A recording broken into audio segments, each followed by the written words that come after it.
So welcome everyone to this meeting of the Formal Demography Working Group. This is co-organised by myself, Monica Alexander, I'm at the University of Toronto, and also Vanessa DeLago, who's at Vienna, and Rio Mogi, who is at CPOP in Denmark, but he couldn't make it today. So today we're very, very excited to have Riccardo Omenti talking to us. So Riccardo is a PhD student at the University of Bologna. He works on lots of things to do with kin and genealogical data and formal demography and statistics. And he's been recently visiting the Max Planck Institute of Demographic Research in the kin equalities group with Diego Alvarez. So today he'll be talking to us about leveraging crowdsourced online genealogical data to study the evolution of fertility. Thanks very much, Riccardo. Super excited. And you can go ahead when you're ready.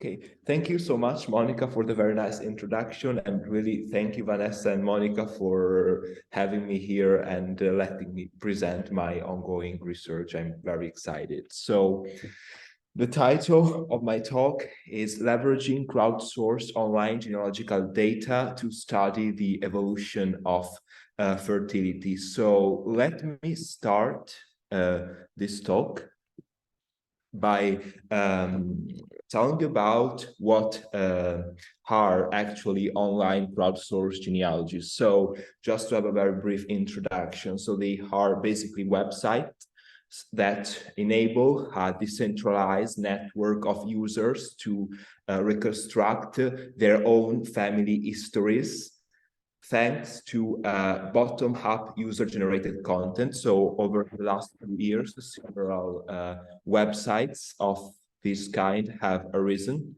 And in particular, one of the most popular one is genealogical.com. Here you can find an example of a genealogical tree that was built on genealogical.com and also the introduction page of this website.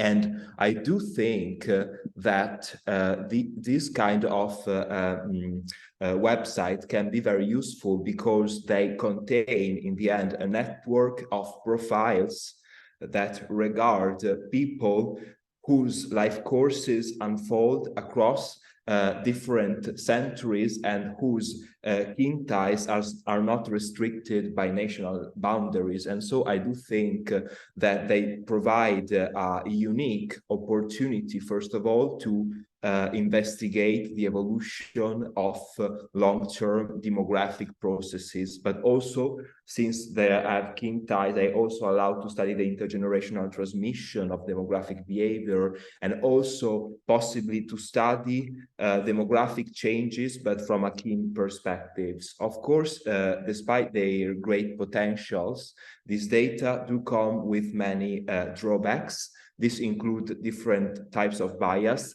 including a bias that is due to the way in which we construct the genealogical tree, because since we are constructing it from the bottom, the more we go back in time, the least likely an ancestor is to be included. We have a selection bias in the sense that there are multiple groups within the genealogical populations that are either overrepresented or underrepresented, including an underrepresentation of children dying at very early ages, an underrepresentation of women, or an overrepresentation of men. But there is also this issue of selective remembering, which means basically that those ancestors who had a more significant role in the history of one's family are more likely to be included indeed. So the objective of these talks are three. The first one is to propose a set of new indicators to evaluate the quality of online genealogical data. The second one is to estimate fertility from online genealogical data using population pyramids. And the third is to make a critical analysis of the potential of online genealogies to measure fertility. So let me start by presenting the data set I'm using. So I'm using FamilyLink's data set. It's quite famous data set. It was curated by a team of computational scientists. and it consists of 86 million observations that have lived over the last 400 years, and the data curations and its development is included in an article that was published in Nature in 2018, as you can see from the image in this slide. So, of course, this data set has many limitations, and this includes an overrepresentation of Western country, as we can see from the map in the upper part of this slide, and also a high percentage of missing data in key demographic variables. So let me start with what we have done so far. So first of all, we decided to select the countries, specific country, and a specific historical period. So we focus on the historical period that goes from 1750 up to 1900. Then for now we have considered only 4 countries, which are Sweden, France, the United States of America, and the UK. But for the sake of time, I will only present the result for Sweden and the UK for now. But I do have something also for the United States of America and for France in the appendix if you're interested. So we have opted for Sweden because it has quite accurate and long-term time series of ground truth demographic rates, including fertility rates that dates back to the middle of the 18th century, and the United Kingdom because it has a high percentage of profiles. It is the second country with the most number of profiles after the US, and there is also some relevant studies in historical demography with long-term demographic rates for England. So that's why we decided also to include the UK. And we selected the country based on 3 procedures. So first of all, we used exact matching using the reported country code for each profile. Then we consider regular expression matching, and finally the inferred coordinates based on the reported latitude and longitude. And here they are listed in order of preferences. So the best method is the first one that considers the country code, then the regular expression matching, and finally the inferred coordinates. So what about the sample selection? So we started from the huge data set developed by Kaplanis and colleagues. Then we selected approximately 2 million of profile using the previous country selection procedures that were either born or died in one of the selected countries. And we have also put the constraint that each profile should have at least a parent in the dataset or a child. Otherwise, if the person is on its own, so it doesn't have any sort of family network, it's dropped from the dataset. And then we included only those profiles with regular ages at birth and death, so between 0 and 110. And we also included only those profiles who died later or in 1750 and whose birth year was no later than 1900. And so we ended up with a final sample of approximately 400,000 individuals. So first of all, with Diego's PhD student, Andrea, a colleague of mine, we started developing this data quality indicator. In particular, we have considered so far 2 dimensions. The first one concerned the demographic information quality, and the second one, the family network quality. So our idea is for each profile, we are kind of building a score. The first one basically considers a very simple average of variables that concern the completeness of specific demographic information, including the date of birth, the date of death, the country of birth, and the country of death. And the larger the value, the more accurate is the score. I have also a detailed list of the variables that we are using in the appendix if you're interested. And for the family network quality indicator, on the other hand, we are considering as information, basically the presence of parents, grandparents, great-grandparents, both paternal and maternal, of one individual. So we are only considering those relatives that in a sense are more biologically constrained. We are not considering siblings or children. So we are only considering like parents, great-grandparents, and grandparents.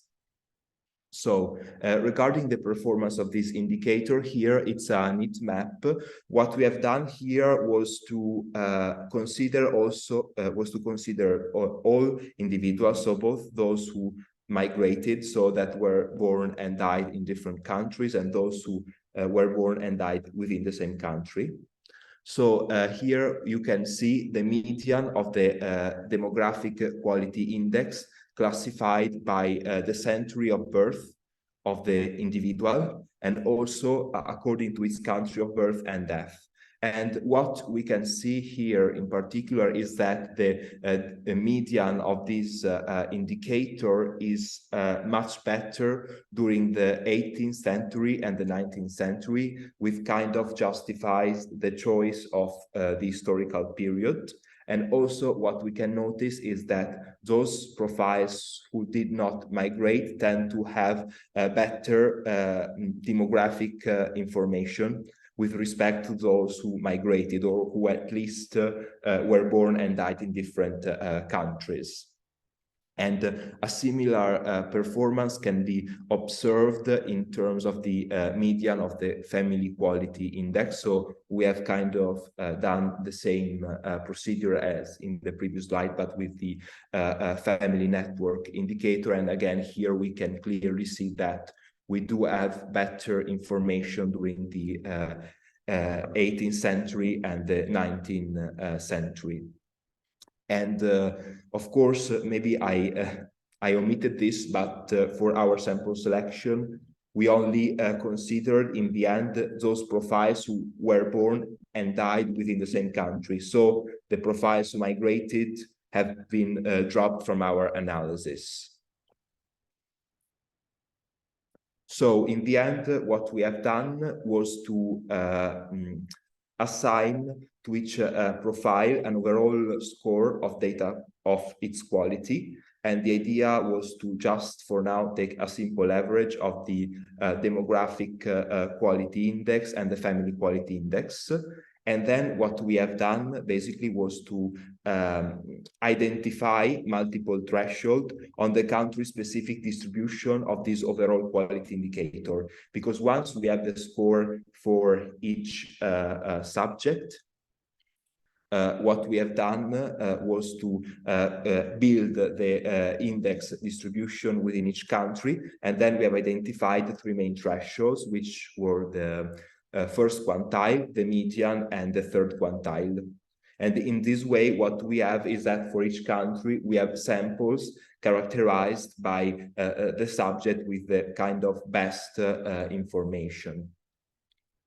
So what about the fertility estimation? So let me start this part of the presentation by saying something about what has been previously done. So there was this work by Blanc, and he estimated or measured fertility from online genealogical data using the Family's dataset as well. And he measured fertility as a total number of children ever born to individuals having at least one parent in the 4 preceding generations with a fertility that was strictly greater than 1. And his conclusions were that online genealogical data were representative when measuring fertility in Europe from the middle of the 18th century onwards, and that there was also a clear evidence of a fertility decline experienced by France. I think that this work may come with some limitations. So the first one is the lack of use of a proper formal demographic fertility measure, like the total fertility rate, an unclear sample selection, and finally, a main criticism is that using what he did to assess the representativeness of his time series of total fertility rate was to compare it against the Cole and Watkins fertility index from the Princeton Fertility Project as a gold standard fertility measure, which may not be accurate just because their index, the idea of their index is a standardized indirect standardization index in which we are comparing the total number of birth in a specific country, maybe over a specific time frame, let's say a calendar year, against the expected number of birth if the mothers in that country would be exposed to a kind of maximum fertility regime or very high fertility regime. So my proposal, on the other hand, is to borrow the idea for Schmerkman and Auer and to decompose the total fertility rate in three components, which are the survival multiplier, the age distribution multiplier, and the child-woman ratio. In particular, the child-woman ratio considers children aged 0-4 to women aged 15 to 49. But why is that useful? So why is that useful? First of all, because we do not need to know the birth disaggregated by the different maternal ages. We have the possibility to include prior information to account for underestimation on infant mortality and for the mother's age distribution. We do not need to define direct links between the mothers and their children. And also what we can do is to further extend their idea and including an under-enumeration multiplier to the previous equation. So what they did was to develop 5 main indicators. So the first one is the implied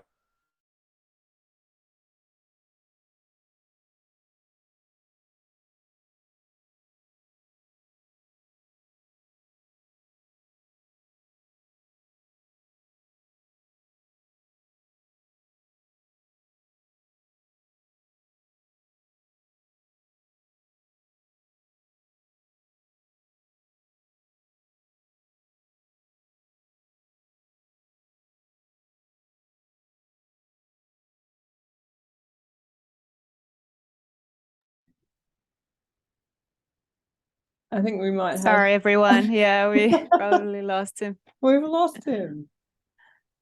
I was just getting to the really interesting part. Yeah. I'll try. It happens. Let me send him a message. See. Yeah. Sorry. Sorry, everyone. So, Nice to recall the Utarites from the Princeton fertility. yeah.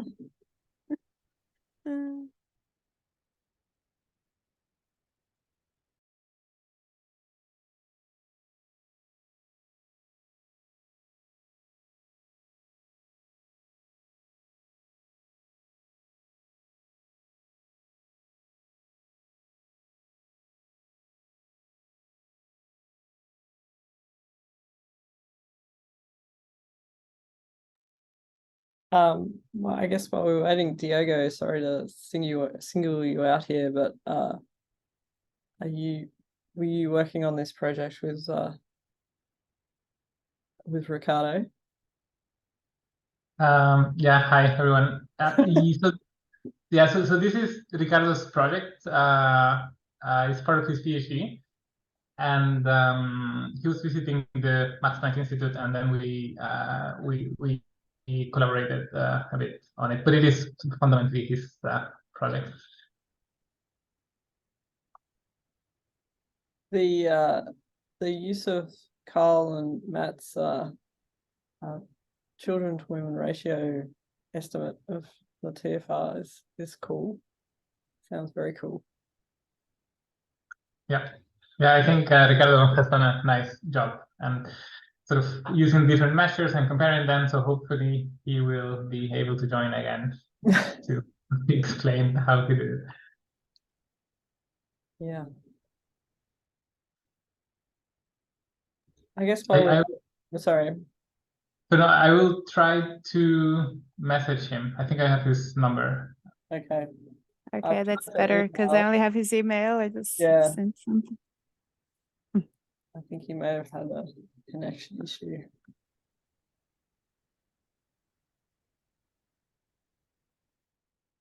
Oh, he's back. Hooray. Yay! Hey. Hi, Okay. Riccardo. I don't know why I was sent out from the meeting. I I was think, a connection problem. yeah. So do you want to try again maybe without your video this time? Just see if that Yeah, sure. helps. But you should be able to share your screen again. Awesome, thanks. No, thank you. Where did I lost you? Because which slide? You started talking about the Schmermanhauer, this one. Yep. There. Next Okay. So thank you so much. I'm so sorry. It's okay. Okay. Just to Okay. keep the mystery, yeah? Mystery for the results. Everyone was excited. Yeah. Oh.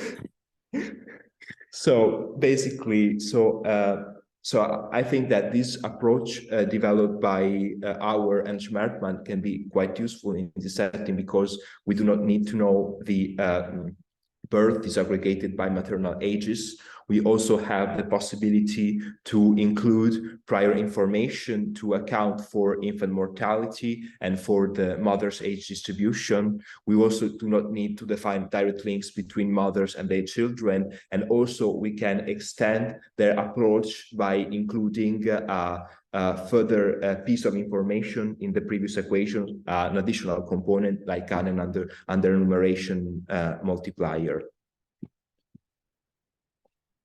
So they have developed 5 variants. So they started with a very simple one, which is the implied total fertility rate, which assumes that the fertility level across the different maternal ages are uniform, so they do not change across the age classes. Then the second one, which is called extended total fertility rate, tend to give more weight to those women in age classes between 25 to 34. And then the third and the fourth are an extension of the previous two, and they are adjusted to take into account child survival, meaning survival of children under age 5. And then we have the final estimate, which is the Bayesian total fertility rate, which is obtained by applying Bayesian hierarchical model. In particular, the estimate that we get is basically the median of the posterior distribution of the total fertility rate, conditioning on the observed number of children, the number of women across the different maternal age classes, and so on. So what we did here to estimate the total fertility rate out of the genealogical data was, first of all, to develop the country-specific population pyramids, considering different subsamples. Then from these population pyramids, we can have the counts of children aged between 0 and 4, and the counts of women in maternal ages. And then in order to get smoother count, we decided to applying a 10-year moving average process to the whole time series from 1750 up to 1900. And finally, we have employed the smooth count to estimate the country and period specific total fertility rates. So here you can find an example of different population pyramids that I have drawn. So let me explain this figure a bit. So on the columns, we have the different calendar years for which we have estimated the population pyramids in Sweden. And on the rows, we have the different subsamples based on the overall quality indicators. And the black line, on the other hand, indicates the expected counts based on the true age-sex distribution that was derived, in our case for Sweden, from the human mortality database. So here on the x-axis, we have reported the absolute count. And what we can see is that there is a huge problem of underestimation in Sweden, especially for infants. probably to lack of ability to capture infant death, but the situation does improve by the end of the 19th century. And also it kind of seems that once we are selecting more and more accurate profiles, the expected distribution is closer to the distribution by the online genealogical data. And a similar observation maybe can be made for the UK, even though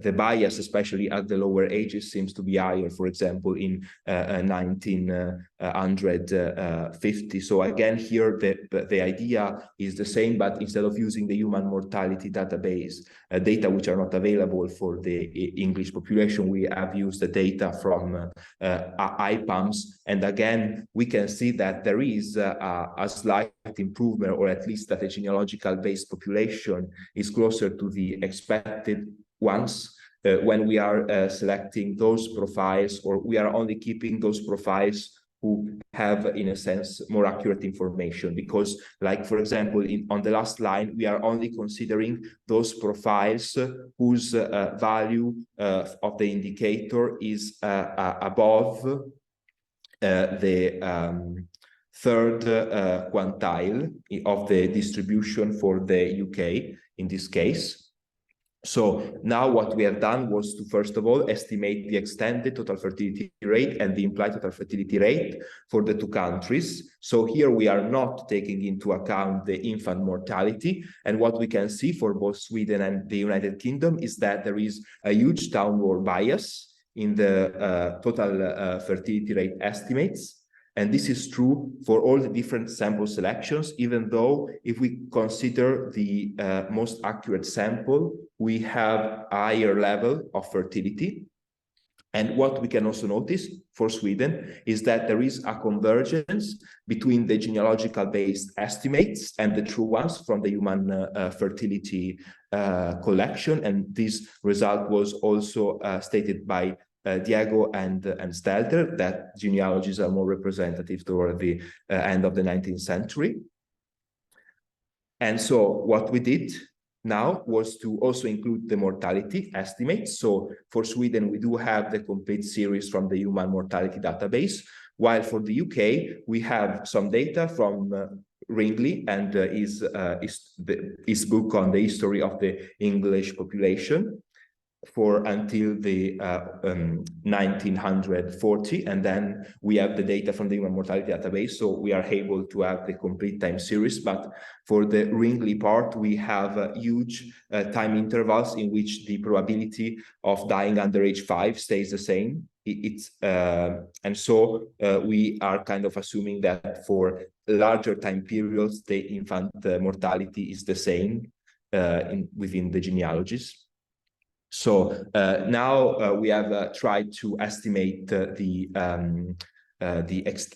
extended version of the previous two indicators and also the Bayesian, also taking into account the mortality. And we can see, for example, for Sweden, that the estimates do improve, so they are much closer to the true ones, even though in the middle of the 18th century, there is still some downward bias, but the situation is much better than before. And the same can be said for the UK. And here there is also, I'm also zooming in for the Bayesian estimates, because they also have kind of the great advantage of the possibility to build credible intervals.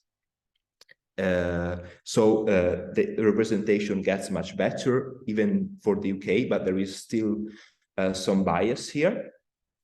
So now what I have tried to do over the last few weeks is also to have some performance measures of these different types of estimates by the two countries and across the different sample selections. Here I'm using a sort of root mean square error, and the idea of this estimate is to consider the square root of the mean of the squared average distances between the estimates from the genealogies and the true total fertility rates. So I'm also only averaging over those time points for which I have ground truth data.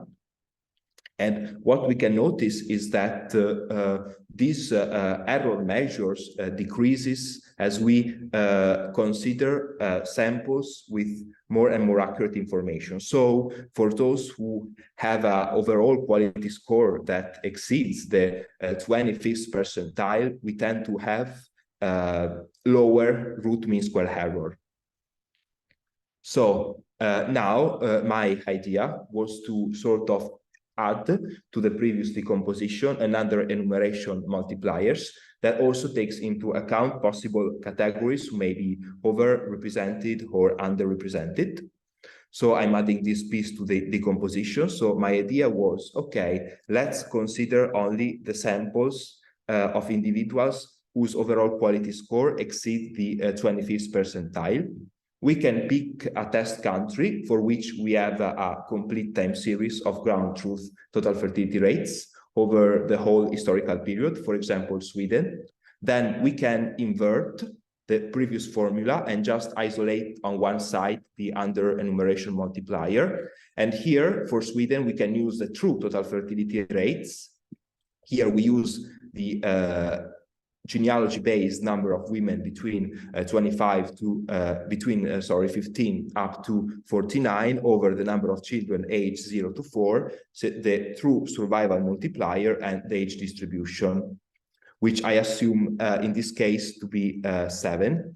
And for the years for which in between I may not have total fertility rate, I used linear interpolation to infer for those within intervals for which I did not have true total fertility rates. So what I have done was to use these estimated total fertility rates from this estimated under count multiplier for Sweden to inflate the extended versions of the implied total fertility rate and extended total fertility rate, and also the Bayesian total fertility rate. And so what I have done was to ended up with a new set of total fertility rate estimates that also take into account for the under enumeration.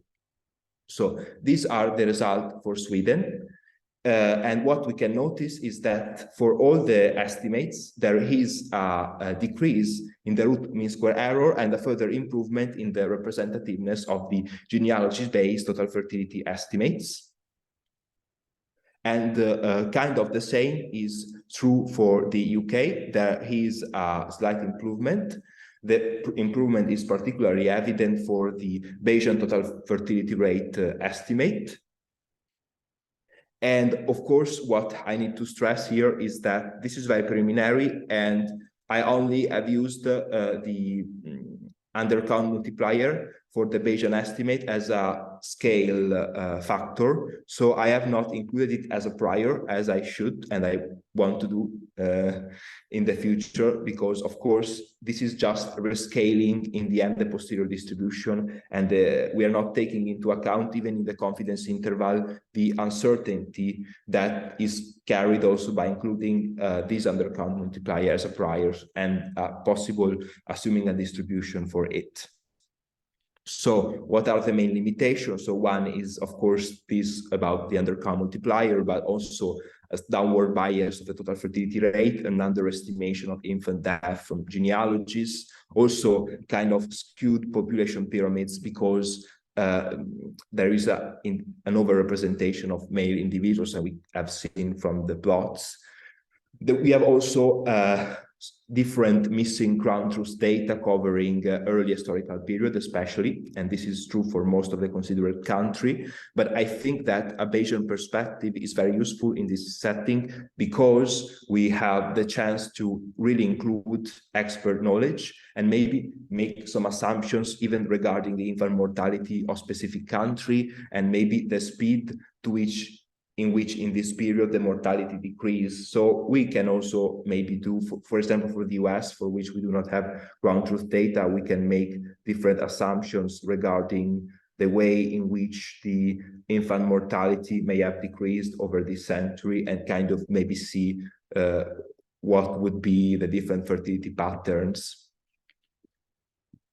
this certain idea. So what is like the conclusion of this presentation? So first of all, we have an improvement of the historical total fertility rate estimate through infant mortality adjustment, and also possibly to the addition of these undercount multipliers. We have lower root mean square error after sample selection based on the data quality indicator. With my colleague Andrea Colasurdo, we also have developed these data quality indicators that I think they can serve also to other researchers as a guideline to select observations from this data set. And finally, we have also noticed that we do tend to have better representativeness of genealogies toward the end of the 19th century, as was also confirmed by Diego and Stelter. So what comes next? So I would like to, of course, improve the genealogy-based data quality indicators. I would also like to include the information regarding the quality of the family network that surrounds an individual, because I'm not taking this into account, possible extending into different kind of kins beside parents, great-grandparents, and grandparents. I would like to perform a deeper investigation the potential of this data source for the examination of historical fertility patterns. So kind of having as much information as possible from historical studies, even maybe more qualitative ones. I would like to include the Bayesian model and extending the decomposition by Schmerkman and Auer by including this undercount multiplier and formally including it as a prior in the Bayesian model. And then I would also like to use this data to study the evolution of kinship network. In particular, I would like to exploit in this setting the formal demography of kinship. So this kinship matrix model developed by Caswell, and kind of compare the kin compositions based on the genealogy and the theoretical kin composition I would get using this formal demographic model. So thank you so much for your attention, and I'm really looking forward to hearing your feedback. Here you have my email if you're interested in contacting me, my website, and my Twitter. So thank you so much. Great, thank you so much, Riccardo. That was awesome. I think we'll open it up to questions if anyone has any. I think Ronak, We have one on this chat. Yeah. Chat, yeah. So in the chat, just based on those population pyramids you were showing earlier, Ronak asks, in the population pyramids, what were the true population structures and how were they arrived at? So thank you so much, Paul, for the question. I really appreciate it. So basically, that's a really good question. So how did I arrive to the, let me just go back to this slide. So this population structure, because the human mortality database provides us with the true population counts, right? So what we did was to derive the age-sex distribution for Sweden. And we derive basically the relative frequency for each combination of age and sex. And then we add the true proportions. And what we did was to apply the overall proportion to, like, the different proportions to the overall genealogy-based population count. So I have, I don't know, in the genealogies, I have 2,000 people living in Sweden according to the genealogies in 1750, and what I did was to this whole number to apply the different proportions and distribute them. So I had a sort of theoretical distribution of age and sex for Sweden. Does it make sense? Did I answer to your question? Otherwise, Yes, yeah, hi Riccardo. Yeah, I think I get it. I think you were saying that you estimated it from the genealogy-based data only, like you use a different undercount. Is that what you're saying? Yes, exactly, because these one that are colored are based on the genealogy. So this is the age-sex distribution of the genealogies using absolute frequency, so like the overall counts.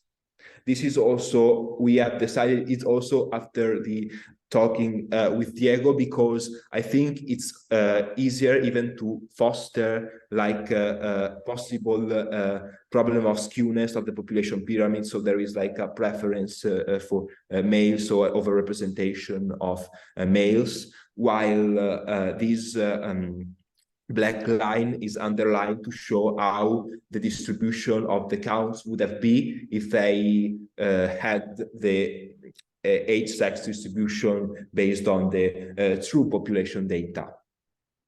Okay, I get it.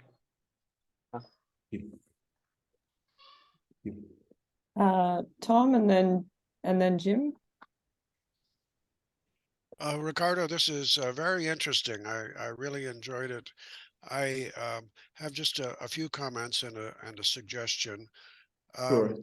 The omission is really serious, of course, in our real genealogies. I have worked a fair amount on Ancestry.com for most of my ancestors, but not all of them are in the United States. And some of them were involved in the westward expansion, and as a result, they were in areas where the mortality was high and the record keeping was not very good. But I know there are also errors in genealogies, simply for simple reasons, such as names being repeated in successive generations. But I think looking at the aggregate and making these adjustments, you've probably dealt very effectively with those things. But I besides working on genealogies myself, I have DNA accounts, so to speak, different places. And it astounds me that I have about 70,000 DNA links at this point, 40,000 just on my father's side. Now, most of these, of course, are contemporaries who have had their own DNA tested recently. So they're cousins, basically. So what you have at a cross-section of time, such as the present, is an expanding set of cousins. You have a few first cousins, you have more second, and many more cousins than you ever imagined, going out probably to about eighth cousins with whom you have some overlap. And depending on the amount of genetic overlap, it's possible to estimate how many generations back the common ancestor was. And I think by looking at that something could be done in terms of fertility and survival in previous eras by working with the different kinds of relationships, which are often ambiguous. But this is another possible approach. But anyway, I want to say how much I enjoyed your presentation. No, thank you so much for your comment. And also, I think that's a really nice suggestion. Like, I have not really exploited the full potential of the set of relationships that can arise out of this data set, but I would really like to do that even in the next chapter of this work, because first of all, I would like to have this overall quality framework, and also including expanding like a family network in terms of data quality, and also seeing like how the distribution of the different kinds of kin, including maybe cousins, siblings, mother and father, grandparents, change across the years. And yeah, also the formal models that I would like to use, they when they predict the number of kins, they also a priori they kind of include the fertility rates and also the mortality rates for estimating the different kinds of kin. So yeah, I do think that, as you said, it's also important to take into account the connections kind of within these populations and the relationship among the individuals. So yeah, thank you so much for your question. Jim? Thanks. I think if I understood correctly, and I may not have, then we know that in ascendant genealogies, they're biased towards high fertility in young mothers. So I don't expect these pyramids to be inside the black line of the true value. I expect the children values to be outside the pyramid because there are just more children relatively. And the same with the TFR. I would expect, for example, in a perfectly recorded ascendant genealogy, that the TFR for that genealogy would be more than one child higher than the general population. So I think what you use your benchmark needs to be adjusted for the fact that you're expecting higher fertility than the truly observed TFR. Thank you. So thank you, James, for your question. So maybe I'm not sure if I understood it correctly. So you think that my thresholds should be, like the quality indicator should be adjusted for this? No, I think that you need to adjust your benchmark for comparison, because the observed Swedish benchmark for TFR is not what you expect from an ascendant genealogy, even if it's perfectly recorded. Okay. In the ascendant line, of course, every woman has to have at least one child, which is not a condition that's applied to the general population. So my guess is that if your TFR was 5 or 6 for Sweden, the TFR in a correctly recorded descendant genealogy would be more like 7 or 8. So your target is too low. Oh, okay. Yeah, because here I'm like including also mothers that do not have any child, in a sense, because my threshold here, so when I'm doing the selection, I'm considering those who may have a child or a parent at the very least. So there may be some profiles that do not have any children, or some profiles that do not have parents. Either one of these. Some of them have both, but there are some that have either one of them, like either parents or children. Well, in that case, I would expect your observed fertility from the genealogy to be even higher than in a full 100% genealogy. But yeah, I should definitely look into this idea of ascending. But thank you so much for your question. I will have a shot at.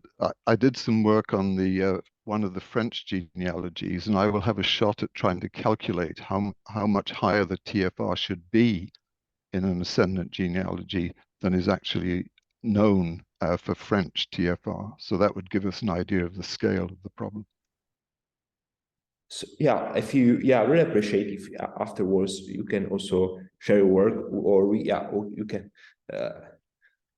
Thank you so much for your interest. I would really appreciate if you share your work. So, sorry, if I can just jump in quickly.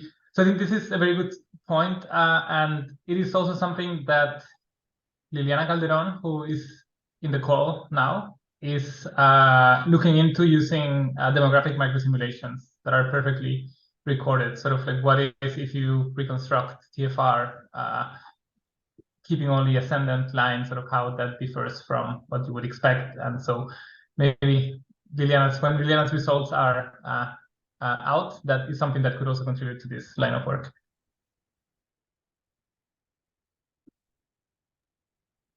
Yeah, thank you, Diego.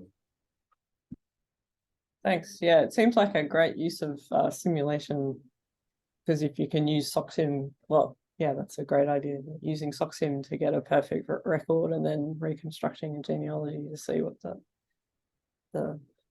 how they differ.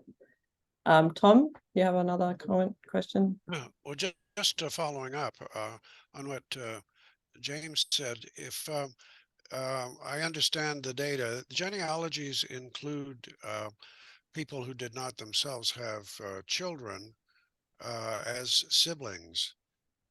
So if they are included in the data, there is a conditionality certainly as you go back, but you will pick up many people who do not have descendants or who do not even have a single child. Yeah, no, that's true. Yeah, I also, yeah, there are also people that have no descendant or that, exactly. Yeah, those are also included, yeah, in my sample.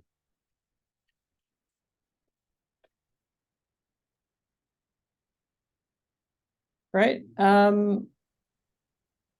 Other questions? I have a question if there's no one else. I'll go first. I think this is really cool. I have a question about the trying to get that undercount ratio, Yeah.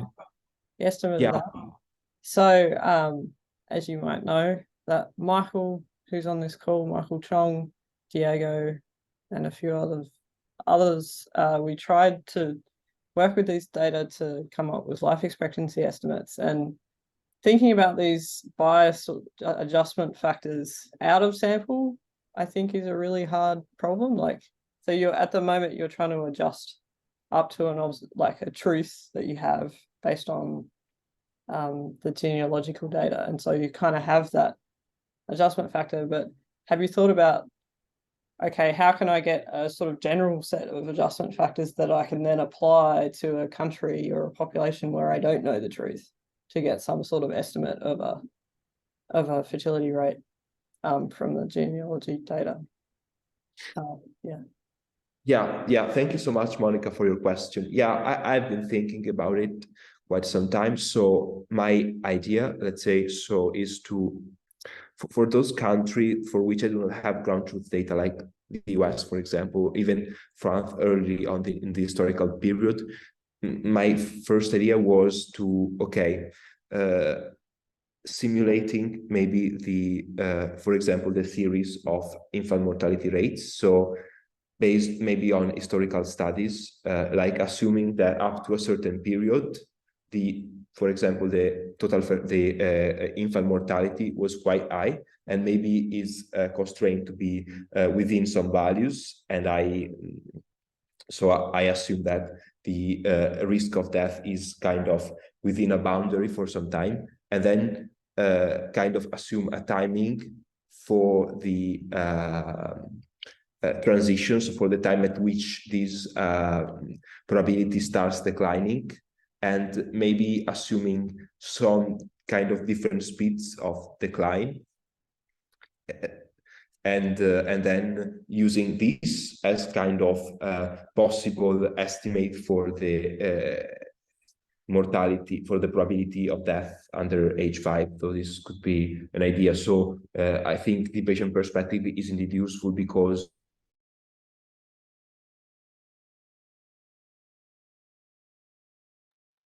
Oh no. No, we were so close. Censored.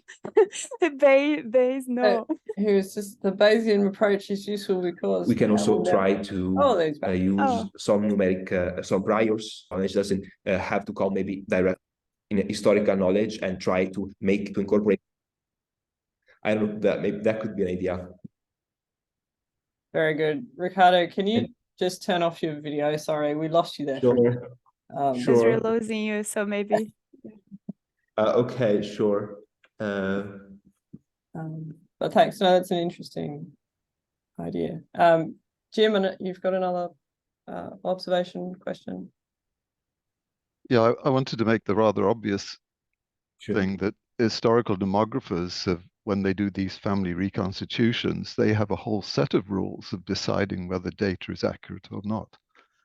So if you take a very simple example, then we know pretty well what the proportion of births should be twins. And what you find in many cases of historical data is there are far too many twins, because these aren't children who are born on the same day, they're children who are baptized on the same day. So their brother and sister, possibly born more than a year apart, but baptized on the same date. And we also have biological expectations about what the ratio of same-sex and paired sex twins are. So I think there are a whole bunch of things that historical demographers use to check that could be added to your list of demographic quality. And I think for those of us who are interested in these genealogical things, it would be a good idea if we had a shared list of what these things are. So maybe that's a project.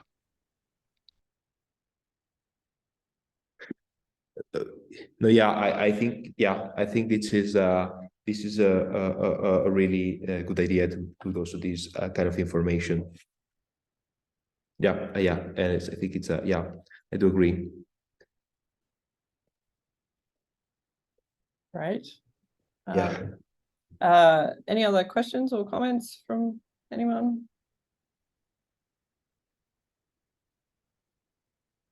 No. I'd just like to say how wonderful it is that Tom, Fulham, and Jim Ohana are here. This is like just a wonderful, like, you know, makes it worthwhile that we organize this, because it's great to have, you know, PhD students getting feedback from some of the big names in the field. So thanks very much for joining us. It's been a really great presentation and discussion, I think. If anyone has any final comments, we've got a couple more minutes. Otherwise, I just wanted to follow up on what you just said, Monica, because one of the ideas of the group was also to be very welcoming to students, to people who are doing ongoing work on formal demography, and not to be so intimidated by the fact that we're always standing across these giants. So it's really just a nice opportunity to do this together. So just to reinforce this, that's really important. That's part of the initiative. It's great that this kind of work is continuing with new kinds of data. It's good to see. Yeah, Tom, it'd be interesting to track the number of citations of your original paper over time, because I feel like it's probably been like a U-shape. In more recent years, I reckon there's been a pretty big uptick in the number of cites of that paper. So that would be great. All right, well, unless there's anything else, we'll wrap it up here and just say thanks again to Riccardo for just a wonderful presentation and really interesting ideas. And thanks everyone for joining us. I know it's pretty early for some of you.